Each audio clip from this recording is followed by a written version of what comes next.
বাংলা ভিশনের প্রাথমিক আয়োজন সংবাদ পর্যালোচনামূলক অনুষ্ঠান ইভেলি নিউজ এন্ড ভিউজে আপনাদের প্রত্যেককে স্বাগত। সুপ্রিয় দর্শক, আজ স্টুডিওতে আমার সঙ্গে অতিথি হিসেবে রয়েছেন এম.এ. মুবিন খান, সভাপতি Bangladesh private medical college association, এবং রয়েছেন মাইনুল আলম, কূটনৈতিক সম্পাদক দৈনিক ইত্তেফাক। আপনাদের দুজনকে স্বাগত জানাচ্ছি। সুপ্রিয় দর্শক, এছাড়া নিজস্ব বাসভবন থেকে আমাদের সঙ্গে সংযুক্ত রয়েছেন ইতিমধ্যেই দেখতে পাচ্ছি প্রফেসর ডক্টর বেনজির আহমেদ, সাবেক পরিচালক রোগ নিয়ন্ত্রণ শাখা, স্বাস্থ্য অধিদপ্তর। বেনজির ভাই, আপনাকেও স্বাগত জানাচ্ছি। সুপ্রিয় দর্শক, আমরা এখন শুনব বাংলা ভিশনের সর্বশেষ প্রচারিত সংবাদ বুলেটিনের প্রধান প্রধান শিরোনাম।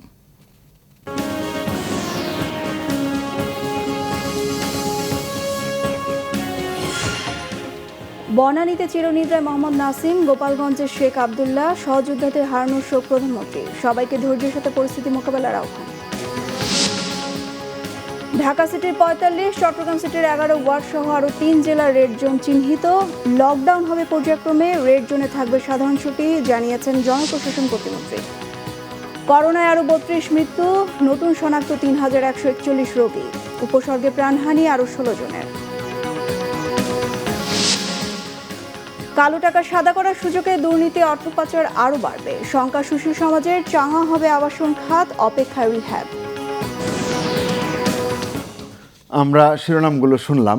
সুপ্রিয় দর্শক, স্টুডিওতে আলোচনা শুরু করবার আগে আমরা একটু ঘুরে আসতে চাই বাংলা ভিশনের বার্তা কক্ষ থেকে, যেখানে রয়েছেন আমাদের senior news editor Ruhul Amin রুশদ।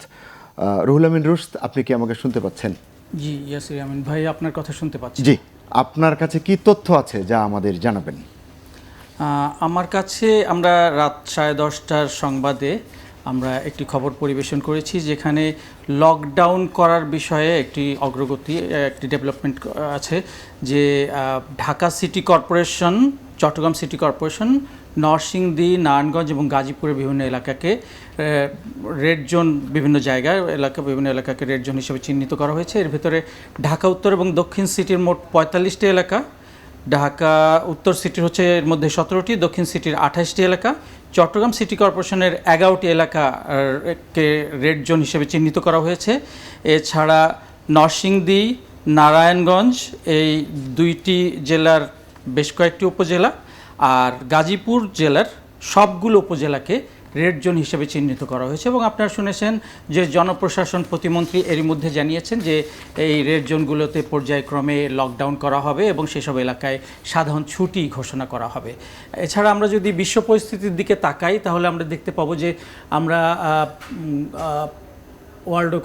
ওয়ার্ল্ডোমিটার করোনার যে আপডেটটি দিচ্ছে, তারা জানিয়েছে যে ৭৯,৩৯,৯৩৮ জন করোনা ভাইরাসে আক্রান্ত হয়েছেন এ পর্যন্ত, আর এ পর্যন্ত মারা গেছেন ৪,৩৩,৯০৪ জন, সুস্থ হয়ে ফিরে গেছেন ৪০,৭৮,৬৫২ জন। আমি যদি বেশি ফিগারের কয়েকটি দেশের কথা বলতে চাই, তাহলে দেখা যাচ্ছে যে নতুন আক্রান্ত যুক্তরাষ্ট্রে এখন গ্রিনিচ মান টাইম হিসেবে 17টা 24, এই 17 ঘন্টা 24 মিনিটে এই ডেভেলপমেন্টটা বলা হচ্ছে যে এর মধ্যে যুক্তরাষ্ট্রে 9,506 জন আক্রান্ত হয়েছেন, 122 জন মারা গেছেন। ব্রাজিলে 1,989 জন আক্রান্ত হয়েছেন, 46 জন মারা গেছেন। রাশিয়ায় 8,835 জন আক্রান্ত হয়েছেন নতুন করে, 119 জন মারা গেছেন।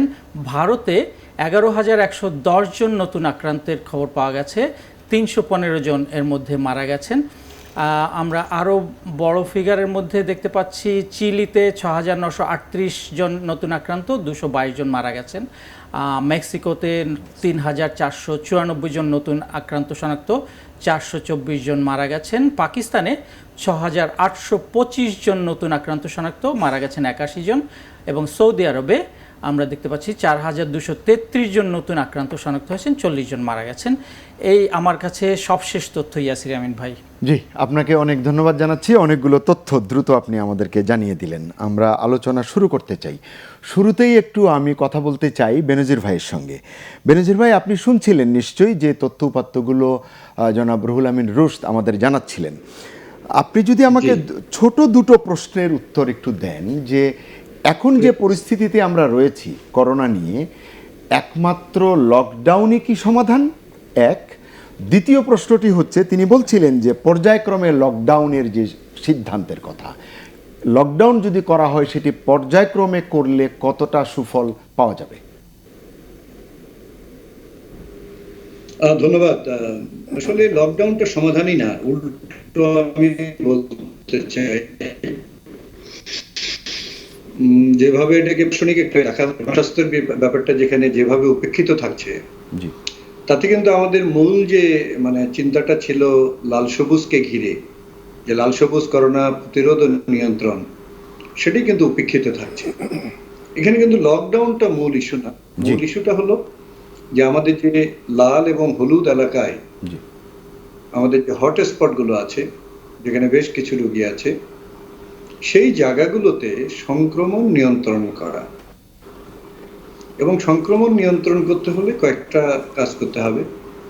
একটা হচ্ছে সাম্প্রতিককালে যে রোগীগুলো ওখানে শনাক্ত হয়েছে, যারা অন্যদের মধ্যে এই ভাইরাসটা সংক্রমণ করে থাকতে পারেন, তাহলে তাদেরকে ট্রেস করা, তাদেরকে খুঁজে বের করা।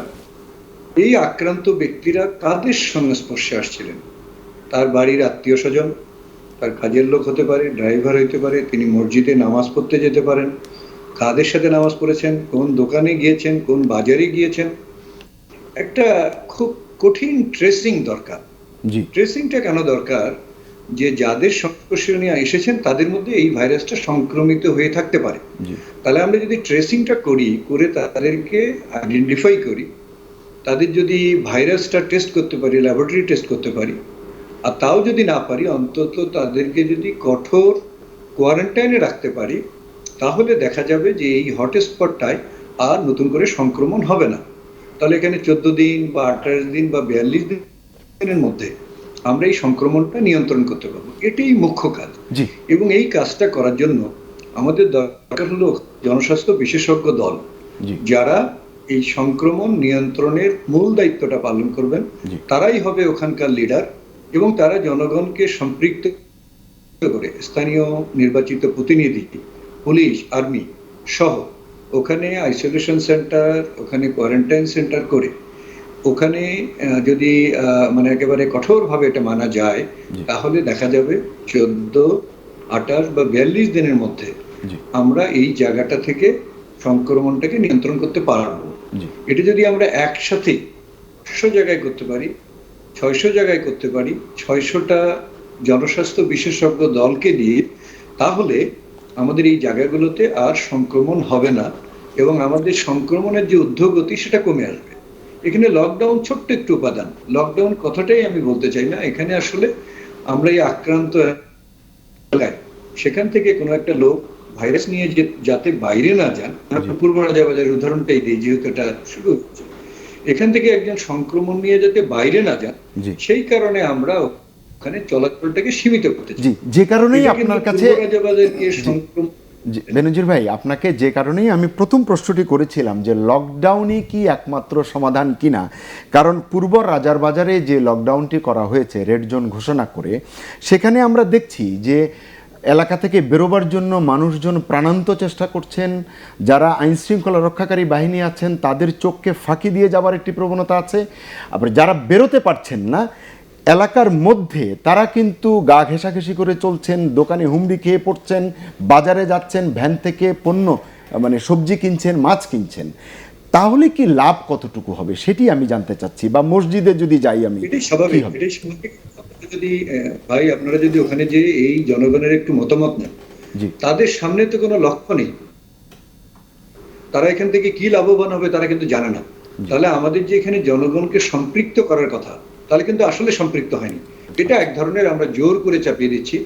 আসলে এখানে হয়তো একটু দেখছেন, কিন্তু এটা যখন অনেক জায়গায় হবে তখন দেখবেন এখানে কোথাও কোথাও হয়তো প্রতিরোধ পর্যন্ত হতে পারে। কারণ মানুষ এটা থেকে যে পরিত্রাণ পাবে, এটা থেকে যে ভালো কিছু পাবে, এটা কিন্তু জানে না। উল্টো হতে পারতো যে আমরা যদি জনগণকে সাথে নিয়ে, আমি যে মডেলটা বললাম, যে বিষয়টা বললাম, এটি দিয়ে তাদের সামনে যদি একটা আশার আলো দেখাতে পারতাম, জি এবং আমরা যদি পূর্ব রাজাবাজে একটা প্রমাণ করে ফেলতে পারতাম, জি আমরা যদি অন্য জায়গাগুলোতে প্রমাণ করে ফেলতে পারি যে না আসলেই কমানো যায়, তাহলে উল্টো হবে, যে বিভিন্ন এলাকা বলবে আমাদের এলাকায় এই চালু করুন লাল সবুজ এই করোনা নিয়ন্ত্রণ এবং প্রতিরোধ, যাতে করে আমরা এটা থেকে মুক্তি পেতে পারি। এখানে আরেকটা জিনিস কিন্তু একদম নেই, সেটা হচ্ছে সবুজ এলাকার জন্য কি।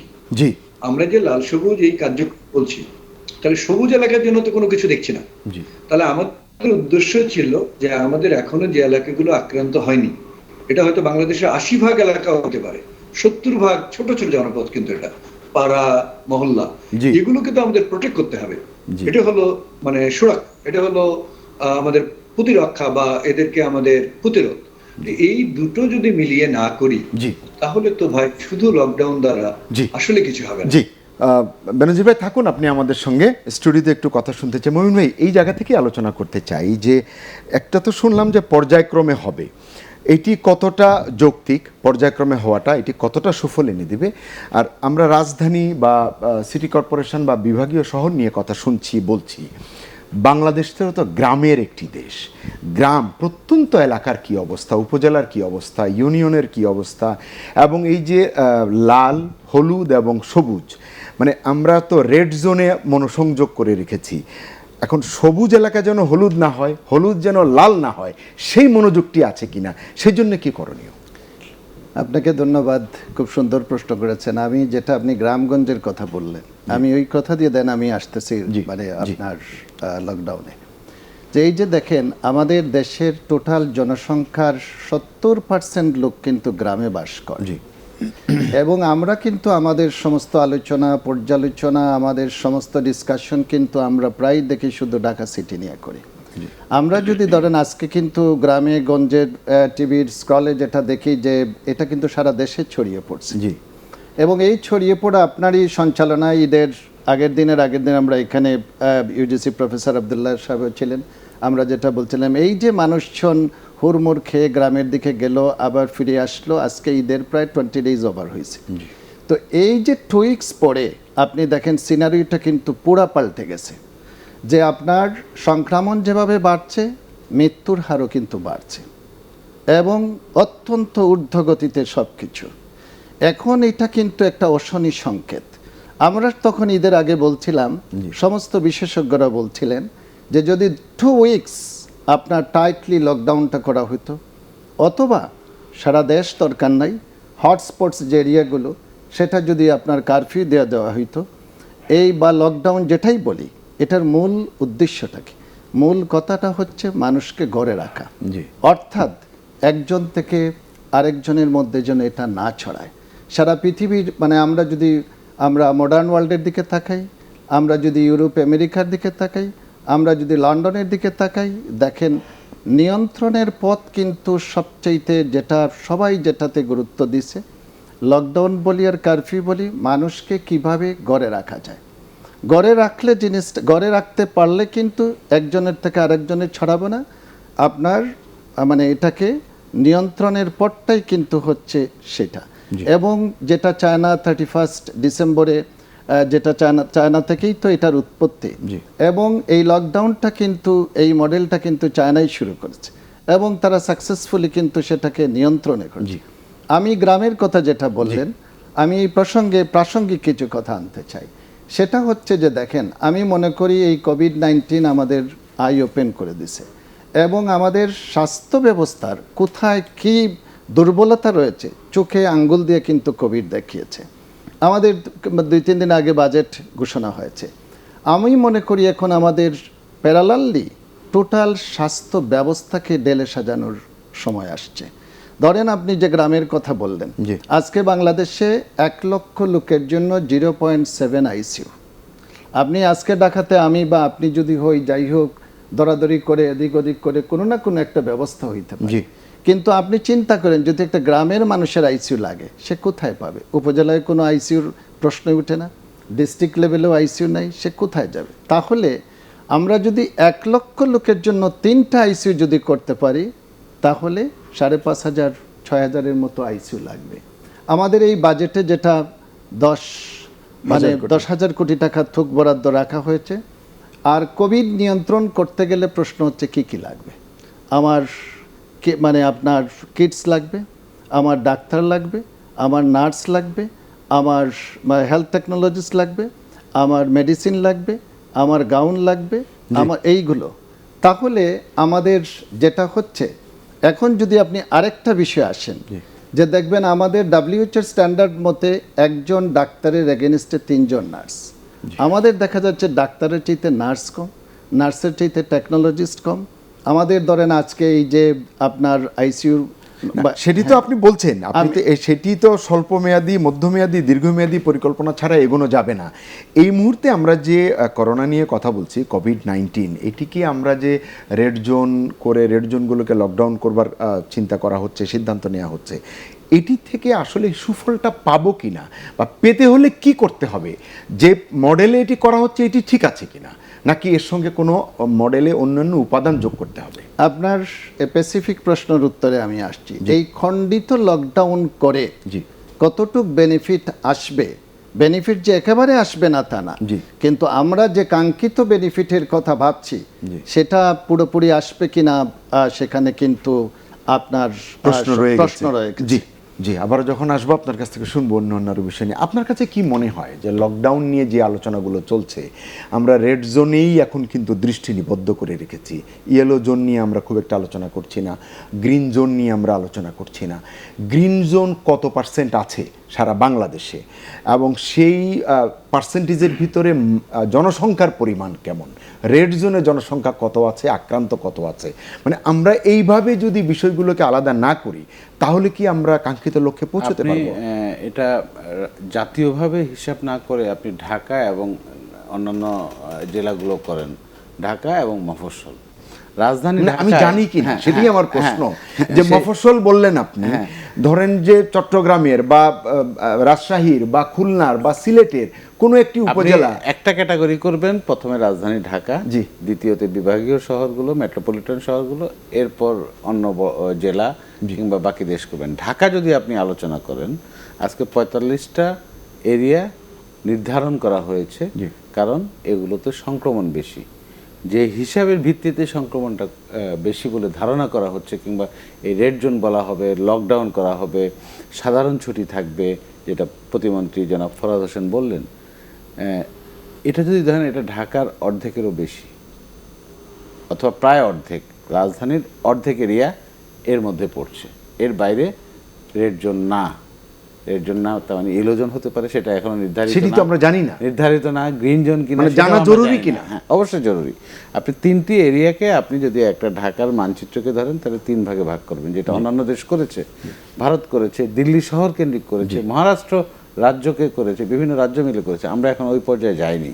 আমাদের জনবল ব্যবস্থাপনারও একটা সমস্যা আছে কিংবা ঘাটতি আছে বলে মনে করি। এই সিদ্ধান্ত গ্রহণ প্রক্রিয়া টেকনিক্যাল কমিটির সুপারিশের ভিত্তিতে এই কাজটা হচ্ছে।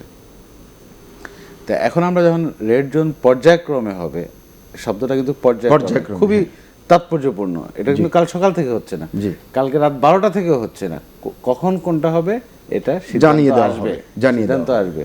তাই নিয়ে এখানে সংক্রমণ, জনাব বেনজি সাহেব বললেন, উনি খুব চমৎকারভাবে বলেছেন, আমি একটু ওনার সাথে যোগ করে বলতে চাই, সংক্রমণটা যাতে আপনি বন্ধ থাকে, ট্রেসিং, ট্রান্সমিশন এবং ট্রেসিং, যেখানে আমরা নির্ধারণ করছি এই জায়গাটা ঝুঁকিপূর্ণ, এবং আমরা মনে করছি গুলশান, ধানমন্ডি, মিরপুর, মোহাম্মদপুর, সেগুনবাগিচা, অনেক, রামপুরা, বনশ্রী, অনেক ঝুঁকিপূর্ণ, এখানে সংক্রমিত কিংবা কোভিড পজিটিভ কেস খুব বেশি। এটাই তো আমাদের ধারণা। এটাকে আমরা বাড়তে দেব না এবং লকডাউন করে এগুলো কমাবো, এবং এই 14 দিনের মধ্যে আমরা একটা পরিবর্তন চাচ্ছি। এটা করতে হলে আপনাকে সম্পূর্ণ শাটডাউনে করতে হবে। রাজাবাজার সরকারের সিদ্ধান্ত অনুযায়ী গত কয়েকদিন ধরে দেখছি যে শাটডাউন, কেউ বেরোতে পারবে না, ঢুকতে পারবে না। কিন্তু বেরোবার জন্য তো সেটা আবার ভিন্ন চিত্র, সিদ্ধান্ত নানান ধরনের তদবির হচ্ছে। এটার উদ্দেশ্য এবং মডালিটিসটা হচ্ছে কেউ বেরোতে পারবে না, কেউ নাড়াচাড়া করতে পারবে না। একটা জায়গা দিয়ে শুধু একটা এই মহল্লার কিংবা এরিয়ার একটি পথ খোলা থাকবে, যেখান দিয়ে জরুরি সেবাগুলো যাবে, চিকিৎসক কিংবা হাসপাতাল, নার্স এরা যাবে, ডাক্তার, সংবাদপত্র আমরা চলাচল করব। বেনজির ভাই একটি গুরুত্বপূর্ণ কথা বলেছেন, জনস্বাস্থ্য দল যতগুলো রেড জোন এলাকা হবে ততগুলো জনস্বাস্থ্য টিম আমরা কি পূর্ব রাজাবাজার বা অন্যান্য যে জায়গাগুলোতে এটা হয়েছে দৃশ্যমান ছিল না।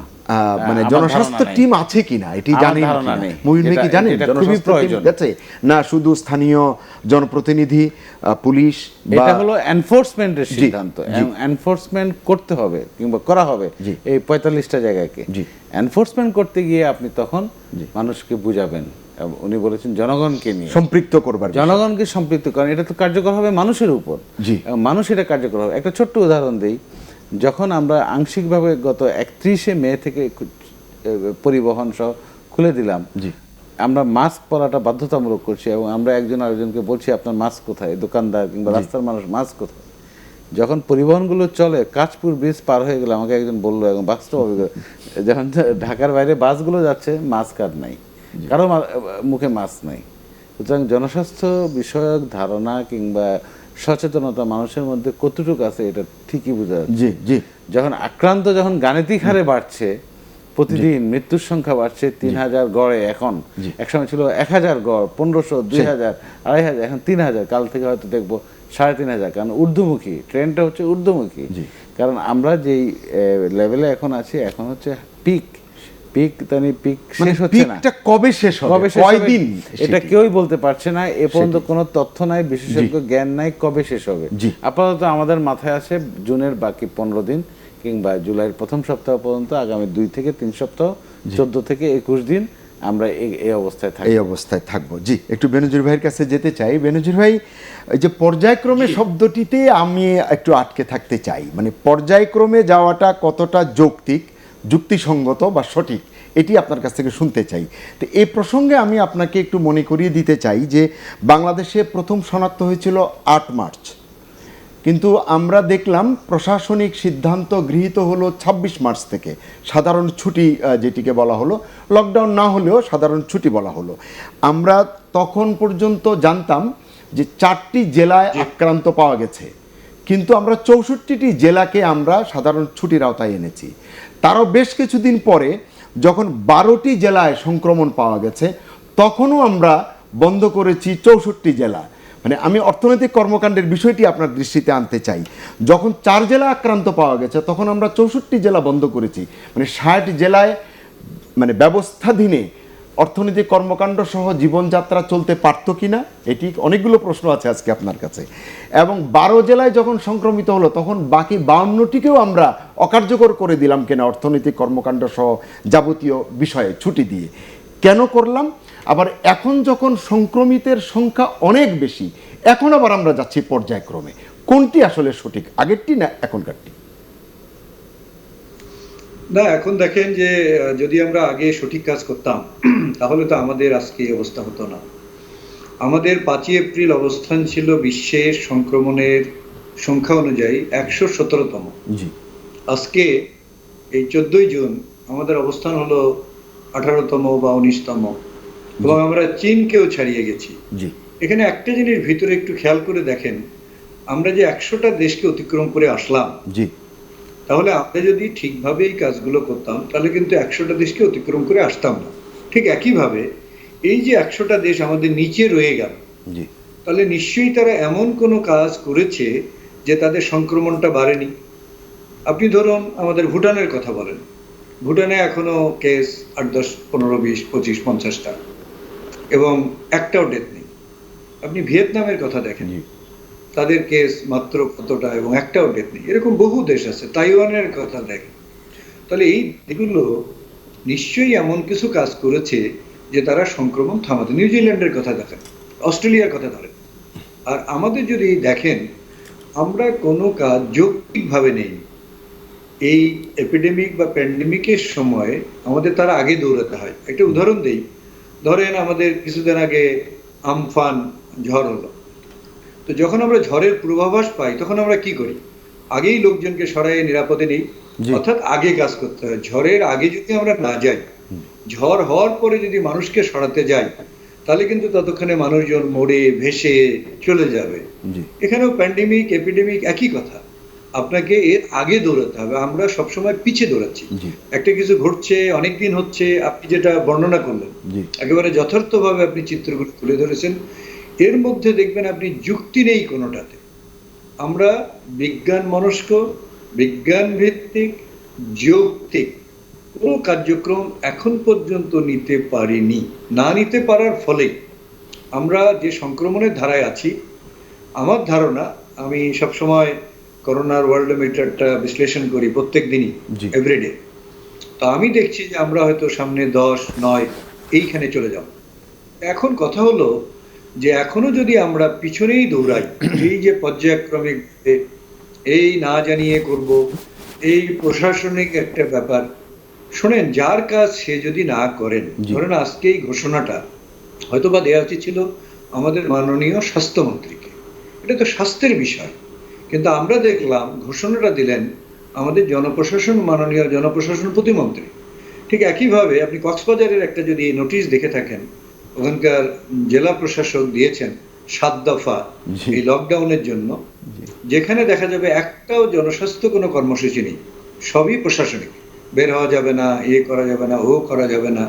তাহলে এখানেও তাই হচ্ছে, যেখানে এখন দরকার হলো যে আপনি যুদ্ধ ছড়িয়ে পড়েছে সারা দেশে, আপনি সেই যুদ্ধে যদি জয়ী হতে চান, জি। তাহলে কি আপনি এই একটা দুটো জায়গায় ধীরে ধীরে করবেন, নাকি একসাথে সবগুলো জায়গায় ফ্রন্টে আপনি সৈন্যবাহিনীকে নামিয়ে দেবেন? জি। এখন কিন্তু অবস্থাটা তাই। জি। আমরা যদি সত্যিকার আমরা 3-4 মাসের মধ্যে এটা থেকে পরিত্রাণ পেতে চাই, জি। তাহলে এখন যদি 500 আপনি জনস্বাস্থ্য বিশেষজ্ঞ টিম করেন, জি। 500টা জায়গায় তাদেরকে নামিয়ে দেন, তারা যদি এই হটস্পটগুলো রেড এবং ইয়েলো জোনে তারা যদি এটাকে সংক্রমণটা নিয়ন্ত্রণ করে ফেলতে পারে, জি। এবং দেখেন আমাদের এখানে যারা আপনারা আলোচনা করছেন, জি। আপনাদের মাথা থেকে কিন্তু কিছুতেই লকডাউনের বাইরে আসতে পারছেন না, জি। এটাই কিন্তু স্বাভাবিক। জি। কিন্তু আমার কিন্তু অস্বস্তি লাগতেছে, জি। কারণ হলো আমি জনস্বাস্থ্যের লোক, জি। আমি এগুলো নিয়েই করে খাই, এগুলো নিয়ে 40 বছর হলো কাজ করি, 30 বছর হলো কাজ করি, আমার কিন্তু অস্বস্তি লাগতেছে কথা বলতে। জি। যে এখানে জানতে কথা তো বলে কি- চাচ্ছিলাম আমরা, আমাদেরকে কে জানাবে আসলে? এই যে বলছিলাম যে প্রশ্নটি এখানেও করেছিলাম যে এখানে তো আমরা জনস্বাস্থ্যের কেউই নই। আপনি যদি একটু বলতেন ছোট করে যে গ্রিন জোনের বাসিন্দা যারা, তারা জানেন কিনা যে তারা গ্রিন জোনের মানুষ, তারা যেন ইয়েলোতে রূপান্তরিত না হন, সেই সচেতনতাটি তাদের মধ্যে আছে কিনা?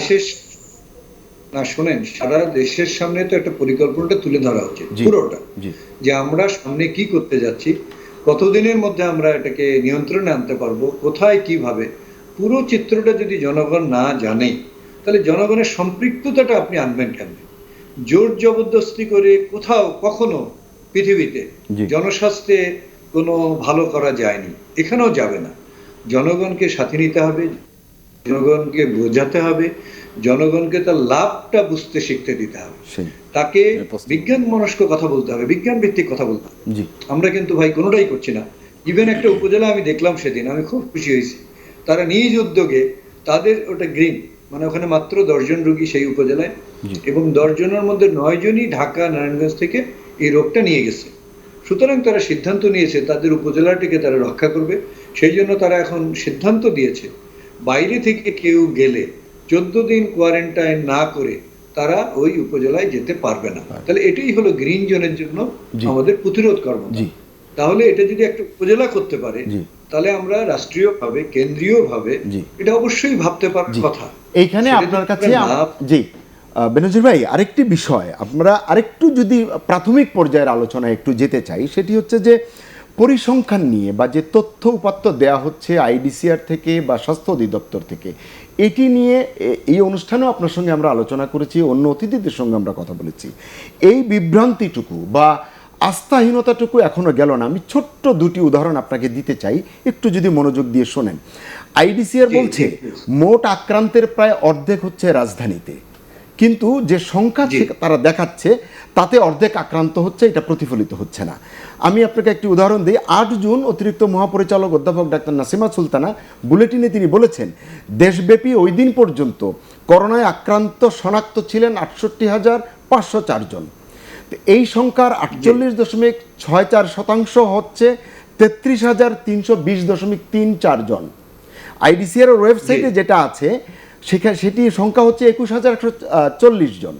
মানে এখানে এক ধরনের একটি বিভ্রান্তি। আরেকটি হচ্ছে এলাকাভিত্তিক করোনা আক্রান্তের সংখ্যায় অসঙ্গতি দেখা দিচ্ছে।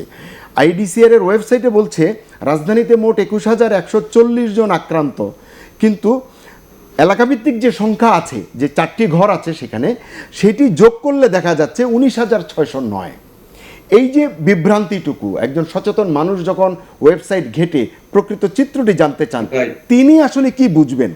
তাহলে 8 জুন বিভিন্ন বিভাগের যে করোনা আক্রান্তের সংখ্যা তারা দেখিয়েছেন, সেটি যোগ করলে দাঁড়াচ্ছে 43,464 জন, কিছুতেই 68,504 জন হচ্ছে না।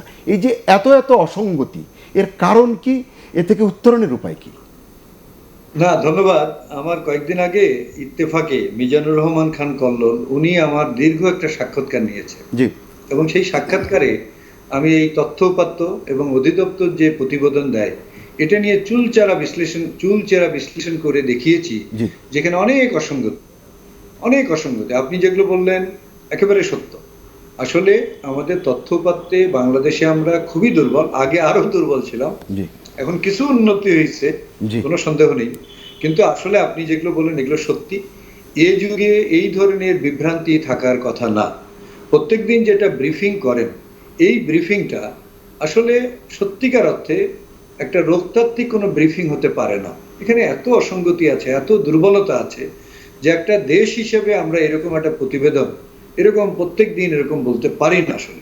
এবং আপনি যেগুলো বললেন এটাই শুধু না, এই যে আপনারা বলতেছেন যে রেড জোন, যে মোহাম্মদপুরে রেড জোন এত রোগী, আসলে আপনারা দেখাচ্ছেন কিন্তু 3 মাসের আগের রোগী, জি 2 মাসের আগের রোগী।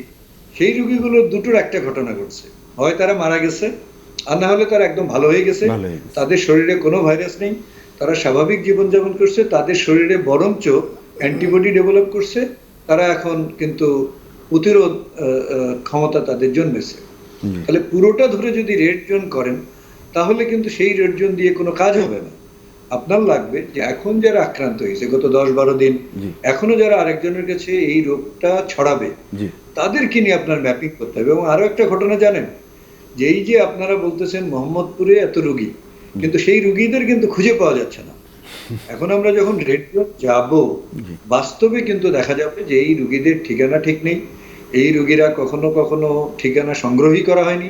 সুতরাং আসলে বাস্তবে এই রোগীদের খুঁজেই পাওয়া যাবে না। শুধু আমি যা বুঝতেছি জি যে দুটো বাস টাঙানো হবে রাস্তার এ মাথায়, জি দুটো বাস টাঙানো হবে রাস্তার ও মাথায়, জি। ওখানে পুলিশ বসে থাকবে, জি। এবং এইটুকুই হবে আমাদের এই করোনা প্রতিরোধ নিয়ন্ত্রণ কর্মসূচি। বেনজির যেটা ভাই, দুঃখজনক। বেনজির আমি ভাই, একটু- একটা বিরতিতে যেতে হবে, আপনি কি থাকবেন আমাদের সঙ্গে?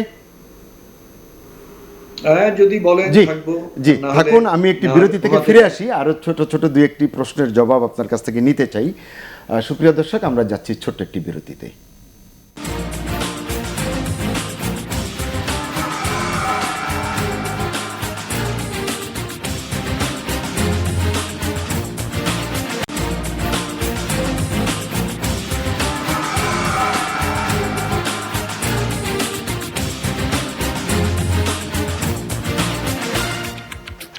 আবারও স্বাগত, দেখছিলেন ইভেলি নিউজ এন্ড ভিউজ। আমার সঙ্গে অতিথি হিসেবে রয়েছেন বাংলাদেশ প্রাইভেট মেডিকেল কলেজ অ্যাসোসিয়েশনের সভাপতি এম এ মুবিন খান এবং দৈনিক ইত্তেফাকের কূটনৈতিক সম্পাদক মাইনুল আলম। এছাড়া বাসভবন থেকে সংযুক্ত রয়েছেন আমাদের সঙ্গে স্বাস্থ্য অধিদপ্তরের রোগ নিয়ন্ত্রণ শাখার সাবেক পরিচালক প্রফেসর ডক্টর বেনজির আহমেদ। আপনাদের তিনজনকেই আবারও স্বাগত জানাচ্ছি। মুবিন ভাই, আমরা এই যে কথা বলছিলাম, আসলে আমি যে- একটু প্রশ্ন ছিল ওনার কাছে। প্রশ্ন করবেন যখন আপনার কাছে যাব আমি তখন।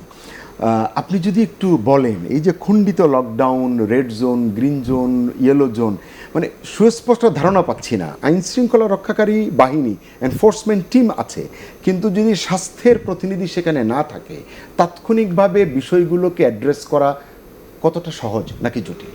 না, এটা খুবই ইম্পর্টেন্ট একটা প্রশ্ন, যে আপনি স্বাস্থ্যের বিষয়টা কিন্তু স্বাস্থ্যের, জি ডেফিনেটলি এখানে স্বাস্থ্যের যারা বিশেষজ্ঞ তাদেরকে নিয়েই কিন্তু আগাতে হবে। জি। যেমন ধরেন আমরা ইলেকশনের সময় কি দেখি, যে ইলেকশন কমিশনের আন্ডারে কিন্তু সব কাজ করে। আমাদের এইখানে যেটা আমি বলতে চাই, যে ডক্টর বেনজির আহমেদ সাহেব যেটা বলছেন যে এটা স্বাস্থ্যের বিষয়, আমার মনে হয় স্বাস্থ্য মন্ত্রণালয় রিমোট তো কোনো একজনের হাতে থাকতে হবে। মেনি পিপলের হাতে যদি থাকে, তাহলেই সেখানে কিন্তু বিভিন্ন ধরনের Channel প্রবলেম change দেখা হবেই। দিবেন। হ্যাঁ, যেটা আমরা লক্ষ্য করছি, বাস্তবতা যেটা। তো আমার মনে হয় যে যেটাই আমরা করি না কেন, স্বাস্থ্য মন্ত্রণালয়কে, যেটা আমি ইলেকশন কমিশনের এক্সাম্পল দিলাম, জি। এইভাবে যেহেতু বিষয়টা স্বাস্থ্যের, স্বাস্থ্য মন্ত্রণালয় যদি ওভারঅল বিষয়টা, যদিও জাতীয় কমিটির চেয়ারম্যান মাননীয় স্বাস্থ্যমন্ত্রী আমি মনে করি তাহলে কিন্তু এই যে সমন্বয়হীনতা, আরেকটি বিষয় আমি যেটা আপনি রেড জোন মানে গ্রিন জোনের কথা যেটা বললেন, পৃথিবী যখন অনেক দেশ এখন এক্সিট হওয়ার পথে, জি। আর আমরা বাস্তবতা যেটা এখন দেরি হইলেও আমরা শুরু করছি রেড জোন, গ্রিন জোন এবং ব্লু জোন। Yellow এখন যেটা হচ্ছে ইয়েলো জোন, আমরা এখন এই যে রেড জোনে আমি যেটা মনে করি যে যারা মানে অধিকাংশ লোককে, যখন আমি একটা রেড জোন করব, সেখানের অধিকাংশ লোককে যদি আমি টেস্টের আওতায় আনতে না পারি তাহলে কিন্তু মিনিংলেস হবে। যেটি বললেন যে 2 মাস আগের এক্স্যাক্টলি জি টেস্টের আওতায় সংক্রমণের আনতে তথ্য পারলে দিতে হবে না। যেটা হবে যে তখন আপনি আইডেন্টিফাই করতে পারবেন, যে আপনি শনাক্ত করতে পারবেন কোভিড-19 আপনার আক্রান্ত, এবং আক্রান্ত ব্যক্তিকে আপনি আইসোলেশনে রাখবেন, আর তার সংস্পর্শে যারা আসে তাদেরকে কোয়ারেন্টাইনে নিতে পারবেন। আদারওয়াইজ আপনি দেখেন এইটা আপনি মানুষ গড়ে থাকলো, কিন্তু WHO মহাপরিচালক যেটা বারবার বলছেন যে পরীক্ষা পরীক্ষা পরীক্ষা, আমাদের কিন্তু পরীক্ষা বাড়াতে হবে। এটাতে পরীক্ষা যদিও একটা সেন্টার দিয়ে শুরু হয়েছিল, এখন আপনার মানে 55টা সেন্টার বা আরো 57টা আরো বাড়বে, বা আমরা ধরেন আমাদের private medical college hospital including my hospital আমরা খুব শিগগিরই আগামী সপ্তাহে আমরা শুরু করব। তো এই পরীক্ষা কিন্তু আমাদের বাড়াতে হবে। আরেকটি বিষয় যেটা অশনি সংকেত, যেটা আমি বলি, আমরা 1000 ছাড়িয়ে গেছি। পৃথিবীর অনেক দেশ আপনি দেখছেন যখন 1000 ছাড়িয়ে যায় তখন কিন্তু নেক্সট 1 মান্থে দেখা গেছে, 1 মাসে দেখা গেছে 50,000 ছাড়িয়ে গেছে। তো আমাদের কিন্তু এখন পিছনের দিকে তাকানোর সময় নাই, আমাদের এখন কিন্তু এক্সপেরিমেন্টাল কেস হিসাবে কিছু করার সময় নাই, আমাদের এখন কিন্তু খুব হার্ড লাইনে যেটা মানে যাইতে হবে, এছাড়া কিন্তু কোনো বিকল্প পথ নাই যেটা মনে করি। জি, কিন্তু একটি কথা মানে ডক্টর বেনজির যেটি বললেন যে জনগণকে সম্পৃক্ত করতে হবে, মানে বোঝাতে হবে। আমি যদি আমার ভালো বুঝে ফেলতে পারি তাহলে নিশ্চয়ই এই প্রক্রিয়াগুলো প্রয়োগ করা সহজ হয়। কি করা যেতে পারে, কোথায় ঘাটতি আছে, কেন আমরা জনগণকে সম্পৃক্ত করতে পারছি না? ঘাটতি তো মনে করি সরকারি সিদ্ধান্ত। কেন জনগণ ওই এলাকাগুলোর, যে পূর্ব রাজাবাজার দিয়ে যদি বলি, এলাকা থেকে বেরোবার জন্য লুকোচুরি খেলছে? মানুষের নিজের মধ্যে যদি বোধ না আসে, একজন নাগরিক হিসেবে, আমি একজন মানুষ হিসেবে আমার মধ্যে যে সেই শঙ্কা কিংবা আমার স্বাস্থ্য, আমার পরিবেশ, পরিবারকে, চারপাশকে যদি আমি রক্ষা করার জন্য সেই বোধটা যদি আমি জাগ্রত করতে না পারি, সে অনুযায়ী আমি কাজগুলো যদি করতে না পারি, তাহলে কিন্তু জনগণের সম্পৃক্ত। আপনি কি প্রশ্ন করতে চেয়েছিলেন? আমি ইন্ডিভিজুয়াল, এককভাবে ব্যক্তি হিসাবে আমি নিজেকে সচেতন করতে হবে। আমি এই করোনা মোকাবেলায়, করোনা থেকে নিজেকে দূরে রাখার জন্য, সুস্থ রাখার জন্য যা যা স্বাস্থ্যবিধি আছে, জনগণকে সম্পৃক্ত করবার ক্ষেত্রে সরকারের দায় কতটুকু আছে? সরকার দায়িত্ব আছে, সরকারকে বোঝাতে হবে, সরকার বোঝানোর চেষ্টা করছে। এখন জনগণ যদি সেটা প্রতিপালন করে, ব্যাপারটা এমনই। আমার প্রশ্ন ছিল যে উনি বলেছেন যে 500 কিংবা প্রচুর সংখ্যক জনস্বাস্থ্য যতগুলো রেড জোন হবে ততগুলো বিশেষজ্ঞকে নিয়ে রেড জোন কার্যকর, কিন্তু এনফোর্সমেন্ট যখন ঘোষণা হবে এটা রেড জোন, এখানে বলা হবে যে এই এলাকার সংক্রমণ খুব বেশি এবং ভয়াবহ আকারে ঝুঁকিপূর্ণ, তখন কার্যকারিতার ব্যাপারে আপনি তো প্রশাসনকে লাগবে। যে কোনো বিষয় যদি জনগণকে আপনি কার্যকর করতে চান কিংবা জনগণকে আপনি বুঝাতে চান, মানতে বাধ্য করতে চান, সেক্ষেত্রে তো একমাত্র টুলস, মেশিনারিজ কি আইন শৃঙ্খলা বাহিনী, প্রশাসন। এর বাইরে জনস্বাস্থ্য বিশেষজ্ঞের অবস্থান, ভূমিকা কতটুকু কার্যকর হবে? হ্যাঁ হ্যাঁ, আপনার প্রশ্ন বুঝেছি। আমি 40-30 বছর হলো জনস্বাস্থ্য নিয়ে কাজ করি। আমি তো পরিচালক রোগ নিয়ন্ত্রণ ছিলাম। আমি বাংলাদেশে জলাতঙ্ক নির্মূলের পথে করেছি, কালাজ্বর নির্মূল করেছি, ফাইলেরিয়া নির্মূল করেছি। কোনো পুলিশ আর্মি কিন্তু লাগেনি, আমাদের ডাক্তার দিয়ে হয়েছে, জনস্বাস্থ্য বিশেষজ্ঞ দিয়ে হয়েছে। আজকেও আমার 3টা টিম নাগরপুরে গিয়েছিল সেখানে কালাজ্বরের ফলো আপ করতে, ক্লাস্টার অ্যাসেসমেন্ট বলি আমরা। সেখানে কিন্তু আমার কোনো পুলিশ লাগেনি। আমরা কিন্তু লোকজনকে বলেছিলাম, এবং তারা খুবই গরিব লোক, তারা কিন্তু অশিক্ষিত লোক, কিন্তু তারা কিন্তু সবাই আজকে ছিল কাজ বাদ দিয়ে। আপনি যদি লোককে ঠিক মতো বোঝাতে পারেন, আমরা 541 জন রোগীকে ফলো করতেছি 18, 19, 20 সালের টেলিফোন করে। আমার 27 জন অফিসার এই প্রত্যেক সপ্তাহে টেলিফোন করছে, তারা কেমন আছে, তারা এত খুশি যে আমরাই টেলিফোন করছি। তো সুতরাং আপনারা শুধু প্রশাসনিক চিন্তা করছেন, প্রশাসনিক দিক দিয়ে তো জনস্বাস্থ্য হবে না। আর আমরা কত বলবো, কখনো হবে না। হয় জনস্বাস্থ্যের সেই টুলসটা কি আছে? জনস্বাস্থ্যের টুলসটা কি আছে? এনফোর্সমেন্টের কথা বলছেন, হোয়াট ইজ এনফোর্সমেন্ট? এখানে মূল বিষয়টা হলো জনগণকে সম্পৃক্ত করা। আমরা ওখানে যে যদি লোকজনকে নিয়ে বসি, পরিকল্পনা করি, যে তাদের কাছে যদি উপস্থাপন করি যে আমাদের এই সমস্যা, এখানে এত রোগী আছে, আমরা চাচ্ছি এখানে যেন এই সংক্রমণটা না থাকে। ওখানকার ওয়ার্ড কমিশনার থাকবেন, ওখানে গণ্যমান্য ব্যক্তি থাকবেন, ওখানে যারা টিচার আছেন তারা থাকবেন, ইমাম থাকবেন, থেকে তারা পরিকল্পনা করবে ঠিক আছে কি কি করতে হবে, যে এই করতে হবে, আমরা রুগীকে খুঁজে বের করব, আমরা ট্রেস করব এই রুগীর সংস্পর্শে কারা কারা আসছিলেন, জি। তাদেরকে কিন্তু আলাদা থাকতে হবে এই জন্য তাদের থেকে যেন তার পরিবার পরিজনের সংক্রমণ না হয়, আমাদের এলাকায় সংক্রমণ না হয়। এবং আমরা আগামী 14 দিন বা 28 দিনের মধ্যেই আমরা ইনশাল্লাহ এখান থেকে রক্ষা পাবো। আপনি যদি লোকজনকে মতো বোঝানোর মতো করে বোঝাতে পারেন, তাহলে আপনারা জি। বেশিরভাগই আপনারা ভুল বলেন যে আমাদের লোকজন ভালো বোঝে না, লোকজন ভালো না। এটা সত্যি নয়। হেলথ এডুকেশন হলো আমার মাস্টার্স, আমি মাস্টার্স করছি পাবলিক হেলথে, হেলথ এডুকেশনে। আপনি ইপিআই কথা বলেন, ইপিআই বাংলাদেশে কতটুকু সফল, এটাই নিশ্চয়ই। হলো এডুকেশন, এই হচ্ছে হেলথ এডুকেশন। নিশ্চয়ই আমাদের বেনজির মারা ভাই, তো আমরা শিক্ষা আসলে শিক্ষিত। জি বেনজির ভাই, আমরা এই একদম আলোচনাটি জি এই আলোচনাটি আসলে এই কারণেই আমাদের করছি, মাইনুল আলম এই কারণেই প্রশ্নটি যেখানে করলেন, সফল এটি যাতে আরো education স্পষ্ট হয়। বেনজির ভাই, আমরা আলোচনাটি আসলে এই কারণেই বারবার করে তুলছি, যাতে এই আলোচনাটি যারা শুনছেন, স্টেক হোল্ডার যারা আছেন, যারা শুনলে, যারা নীতি নির্ধারণের অংশ বানালে এই আলোচনার গুরুত্বপূর্ণ পয়েন্টগুলোকে যাতে উপকার হয়, সে কারণেই আসলে বারবার করে, কাউকে হেয় করবার জন্য, কারো দোষ ধরবার জন্য নিশ্চয়ই নয়। আমরা একেবারে শেষের দিকে জি জি আমি জি শুধু বলছি জি বুঝতে পেরেছি। যে আসলে যে কাজটা যাদের যেভাবে করার কথা জি। সেটা যদি না হয় জি। তাহলে তো সেটা হবে না। জি। এখানে প্রশাসনটা মূল বিষয় নয়, জি এটাই আমি বোঝাতে চাই। জি। সেই জন্য আমি কিছু উদাহরণ আনলাম জি। যে আসলে আমাদের জনস্বাস্থ্যের জন্য এমন কিছু নাই জি। যেখানে জনগণকে ভালো করে বুঝালে তারা করে না। জি। বহু করেছি আমরা, জি। এটা নতুন না। ঠিক আমরা আছে। এবারে ভালোভাবে করতে জি পারছি না, আমার আমরাই ভুল করি। ছোট্ট দুটি প্রশ্ন আছে, ছোট্ট দুটো। আপনি তো জানেন ইতিমধ্যে প্রায় 40টার মতো জেনোম সিকোয়েন্সিং করা হয়েছে। এখন আমার প্রশ্ন হচ্ছে যে জেনোম সিকোয়েন্সিং করার ফলে এই যেই রোগটি, মানে করোনা ভাইরাস, কোভিড-19 যে ভাইরাসটি আমাদের দেশে আছে, এর ভয়াবহতা সম্পর্কে যতটুকুই আমরা জানতে পেরেছি, এটির এখনকার গতিপথে এটি আমাদেরকে কি কাজে লাগছে? আমরা কি কোনো কাজে লাগাতে পারছি না? এখানে আরও বেশি গবেষণার দরকার, আরও বেশি তথ্য বের করে আনা দরকার। না, ধন্যবাদ। আসলে জিনোম সিকোয়েন্সিং হলো যে মানে জি। যে ভাইরাসটা তার গতি আমাদের প্রকৃতি বোঝা। জি জি, সেইটার মানে ওখানে যে নিউক্লিওটাইড গুলো থাকে, যেটা দিয়ে ওর জেনেটিক ম্যাটেরিয়ালটা তৈরি হয়, জি। সেইটা বোঝা আগে। জি জি এবং এটা আমরা কম্পেয়ার করে দেখি যে চীনের উহানে যে ভাইরাসটা ছিল তার যে জেনোমটা, জি সেটার সঙ্গে এটার পার্থক্য কতটুকু, কিংবা ইতালির যে ভাইরাসটা, কিংবা যুক্তরাজ্য বা যুক্তরাষ্ট্রের যে ভাইরাসটা, এটা আমরা দেখি।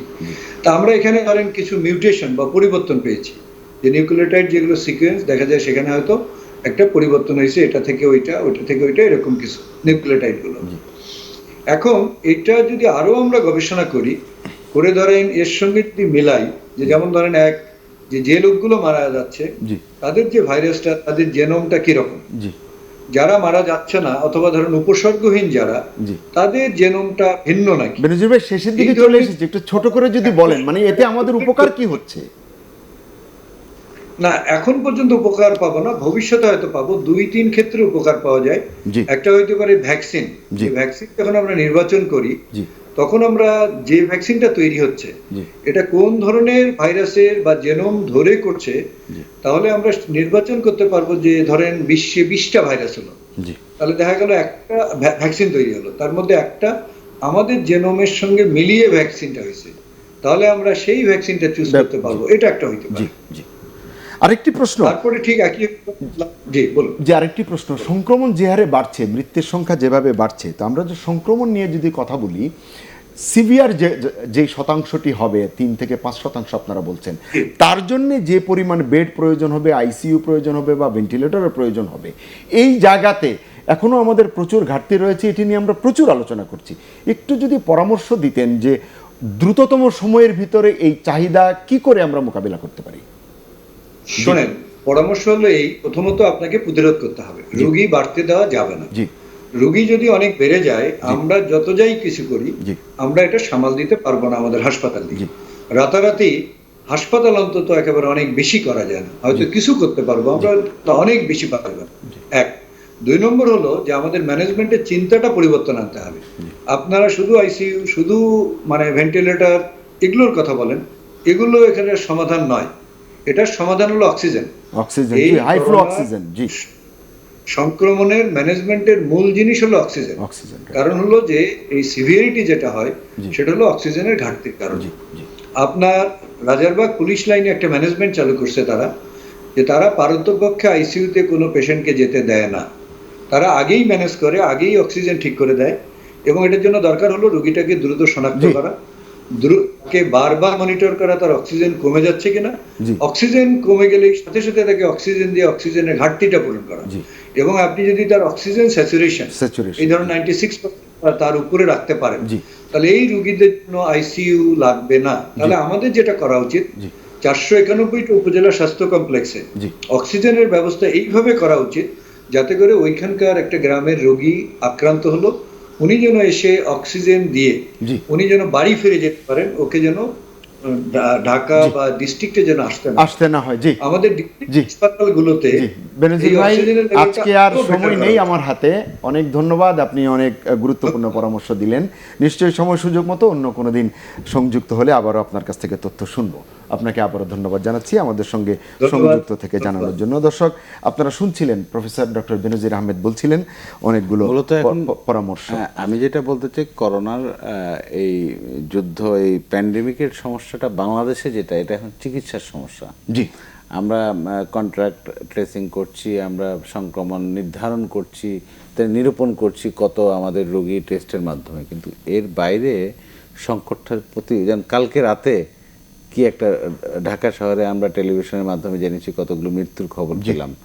এর আগে প্রায় এ ধরনের ঘটনা ঘটছে। এখন মানুষ একজন যদি অসুস্থ হয়, উনি যেটা বললেন অক্সিজেনের ঘাটতি, ভেন্টিলেশন প্রয়োজন হতে পারে, আইসিইউ সাপোর্ট প্রয়োজন লাগতে পারে, তাহলে কোথায় যাবে? এখন হাসপাতালগুলোতে যে হাহাকার চলছে, কিংবা হাসপাতালগুলোতে রোগী, একজন রোগীর 4টা হাসপাতাল ঘুরে এখন মৃত্যুর মুখে, এই ম্যানেজমেন্টে বসে। উনি বলেছেন যে এই 10,000 কোটি টাকা দিয়ে স্বাস্থ্য ব্যবস্থা ঢেলে সাজাবে, এটা হলো 3 বছরের কথা। কিন্তু এই মুহূর্তে এই জুনের 15 তারিখে কি ব্যবস্থা নিতে হবে, যেখানে হাসপাতালগুলো কতটুকু টেস্টিং ফ্যাসিলিটিস আছে, ল্যাবগুলো আছে, সেটা আমরা প্রতিদিন 15,000 20,000 করে যদি করতে পারি, আমরা 50,000 করার মতো ক্যাপাসিটি। রিপোর্টগুলো সাথে সাথে আসবে। রিপোর্ট কিন্তু এখানে একটা জট লেগে গেছে, এবং 4 দিন 6 দিন 7 দিন পর্যন্ত রয়েছে। রিপোর্ট আছে সিলেট থেকে 2,500 নমুনা পাঠিয়েছে ঢাকায়, 12 দিন হয়েছে, ফলাফল পাচ্ছে না। রিপোর্ট গণমাধ্যমের বেশ কিছু কর্মী আছে, এবং এই 12 দিনের পর কি 14 দিনের সাইকেলটা ধরে ফেলতেছে, পার হয়ে যাচ্ছে। এই ম্যানেজমেন্টগুলো দরকার। হাসপাতালে গিয়ে প্রাথমিক সেবাটা পায়। এখন এই কোভিড হসপিটাল, নন কোভিড হসপিটাল, সাসপেক্টেড হসপিটাল, সব হাসপাতাল উন্মুক্ত করে দিয়েছে। এটা হসপিটাল অ্যাসোসিয়েশন, এটা উনি বলবেন। আমি সাধারণ মানুষের দৃষ্টিভঙ্গি থেকে বলতে চাই, মানুষের সাফারিংস গুলো, ভোগান্তি গুলো, ঝুঁকিগুলো, ক্ষতিগুলো কি হচ্ছে। হাসপাতালগুলো একদিকে বাণিজ্য করছে, বেসরকারি হাসপাতালগুলো সত্যি কথা বাণিজ্য করছে, আবার রোগীকে এই হাসপাতাল থেকে ছাড়িয়ে আরেক হাসপাতালে নিচ্ছে, রোগীর আত্মীয় স্বজন ওইভাবে দৌড়াচ্ছে, দৌড়াতে গিয়ে মৃত্যুর মুখে ঝরে পড়ছে। এই সংকটগুলো কিভাবে হবে?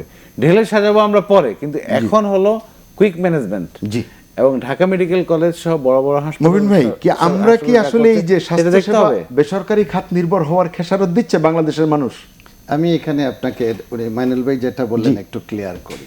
কিছুদিন আগে মানে যেটা ব্লেম ছিল যে বেসরকারি হসপিটাল আসতেছে না, এখন কিন্তু অনেকগুলো বেসরকারি হসপিটাল, কিন্তু 4টা 5টা 10টা 11টা হাসপাতালে আপনার শাটল ককের মতো ঘুরতে হবে কেন? না, আমি আসছি আপনার সিচুয়েশন, কিন্তু আগে যেটা ছিল এখন সেটা নাই।